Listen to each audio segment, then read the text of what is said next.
and kinks that they need to work out. But you can even do video capture. Type in whatever you want. And now I'm going to create a new scene. I'm going to right click on this box, say add another scene, and we're going to call this gameplay with webcam. So now I have 2 scenes in my project. So you can see gameplay with webcam has nothing. Full webcam has me. See? Nothing. And I can switch between them while I'm live streaming, which is really cool. All right, so now I want to add a source. So we're going to go ahead and add my webcam again. So go to video capture devices, and we'll just do webcam again.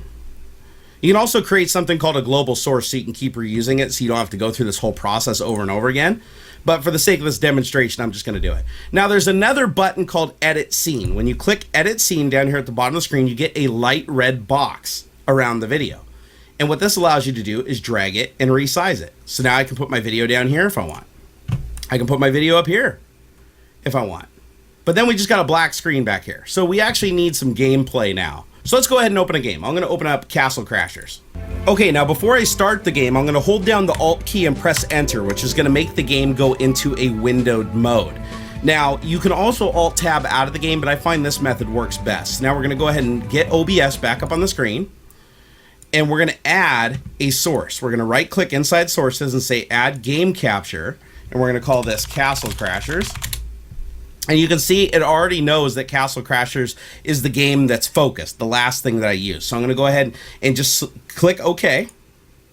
And now you can see that Castle Crashers is actually inside the box. You see that? It's running in the background, and it's running in my broadcaster. Now my webcam got overwritten. You can see because Castle Crashers is at the top of sources. So I'm going to click on webcam. I'm going to right click and say order and say move up. And there's my webcam again. So now I actually have a webcam on top of the scene. Now, a cool tip that I want to show you guys is if you hold down, you have to be in the edit scene mode. So see this little edit scene button down here? You want to make sure you're in the edit scene mode. You're going to hold down the Alt key and grab the edge, and you can drag it in. See how I'm cropping it? It's not resizing it, it's cropping it. So if you hold the Alt key, you can do this. So what I'm going to do is I'm going to crop it in on that side. I'm going to hold the Alt key and drag it on the other side. Hold the Alt key down here at the bottom, drag that up a little bit. And what I'm doing is just trying to get as much of my face in there as possible without the surrounding information. That way we're just not taking up a lot of the screen real estate. So this is probably the default live stream that most of you guys see. And what I can do is during loading screens, I can go ahead and just click full webcam, and it'll switch back to me in full frame. Now I apologize for the lag, guys. Again, I'm doing this on a VM. On your computer, it's not going to be that laggy. So now I can talk to you guys, I can talk to the audience, I can field questions while things are loading, and then when the game is ready to go again, I just click on gameplay with webcam, and it'll go back to that scene. See, here I am. Now, obviously, when you're inside of a game and playing it, it's going to be really hard to have to Alt-Tab out and change the scene, so you can use hotkeys. So what I can do is right-click on full webcam, and I can go down to Set Hotkey. So I'm going to set my hotkey on this one to Control 1. See, it's Control plus 1. And then I'm going to set my hotkey on the second one, Control 2. So now, while I'm inside of the game, so I'm going to go back to the game, I'm going to press Control 1, and then we're going to go back to OBS, and you can see it switched the scene. So now when you're inside of the game, you can literally just do the hotkeys. So even though you can't see the OBS interface, you can still control it while you're in the game. Just be careful not to set hotkeys that conflict with the game you're playing, because that could create issues. All right, so the next step is now we need to set it up to live stream. We're going to start with YouTube, and then we'll move over to Twitch. So what you want to do is go up to Settings, and then select Settings. I know that's a little redundant. And then you have a whole bunch of options over on the left side of the screen. You have General, Encoding, Broadcast Settings, Video, Audio, Hotkeys, so on and so forth. There are a lot of options in here. Don't let it overwhelm you. So what we want to start with is Encoding. Now, under Encoding options, the default is going to be 1,000 kilobytes per second. Now, what you want to do is figure out how much upstream bandwidth you have. So I recommend going to a site like speedtest.net and conducting a speed test to figure out how much upload bandwidth you have. Then, because you're going to be playing a game, factor in that you're probably going to need some of that bandwidth for the game itself. So dial it back by about a quarter. And what I usually recommend if you have the bandwidth for it is no less than 2,500 kilobits per second for 1080p at 30 frames per second, or no less than 2,000 at 720p, just from my own experience. But if you can get up to 3,500, it's going to look amazing. So for my upstream, I'm going to go ahead and set it at 3,000 kilobytes per second, roughly 3 megabit. Okay, now I'm going to go down to broadcast settings, and you can see right here mode live stream or file output only. If you set it to file output only, it will just save a local copy to the hard drive. So if you're recording like a Let's Play video or something like that, you can totally use this to do that. You don't have to live stream. You can also record locally and live stream at the same time, so you have a physical copy locally on your system. It's actually a very versatile software. So we're going to go ahead and set it back to live stream. And then down here you can see streaming services. There's a whole list. There's Twitch, Vaughn, Good Game, Daily Motion, YouTube. I mean, you can stream to all of these places with OBS. We're going to set it to YouTube/YouTube Gaming.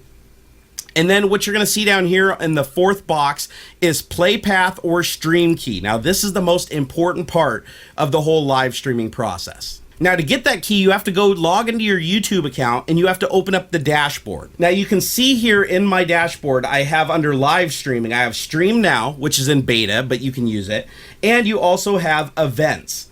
And if you click on events, you can actually schedule an event for a certain time, set up all the parameters, the thumbnails, the video description, everything, and then go live immediately when you want that event to start. If you want to just start live streaming to your audience now without any of that crap, just click Stream Now and then set a thumbnail. Just click Change Thumbnail and set it to whatever you want the thumbnail to be for your viewers.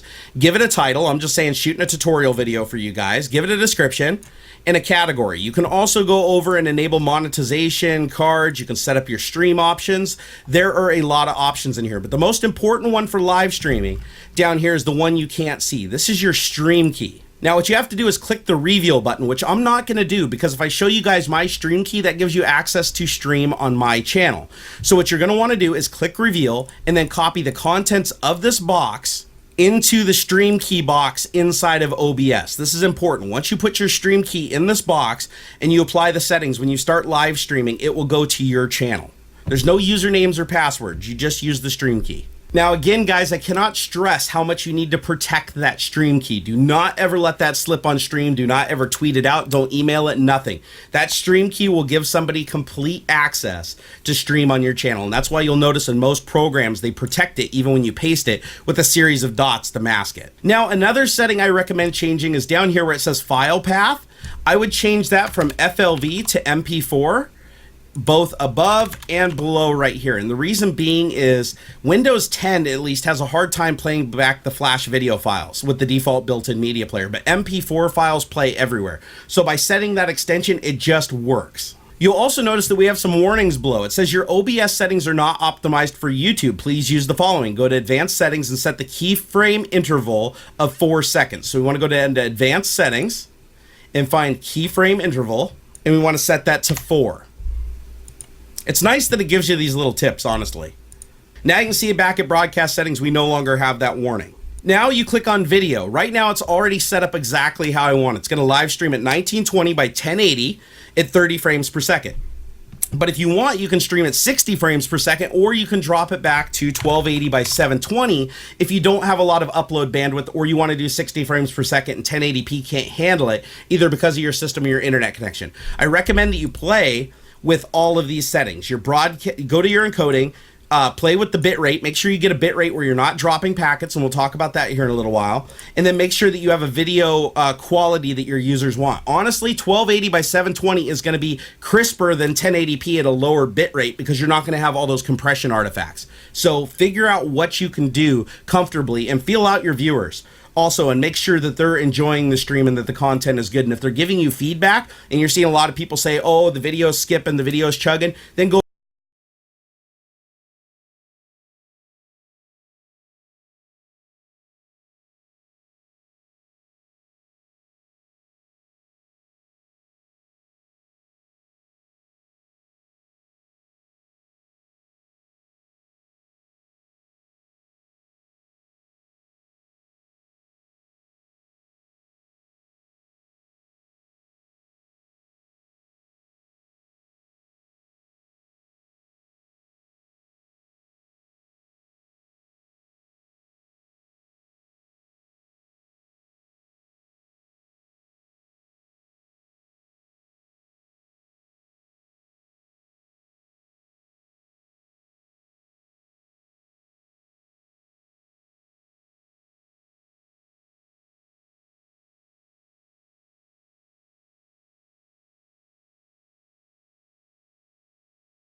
back and reevaluate those settings. It is a little bit of trial and error depending on internet connection and system performance. All right, for the purpose of this live stream, I'm gonna leave it at 10.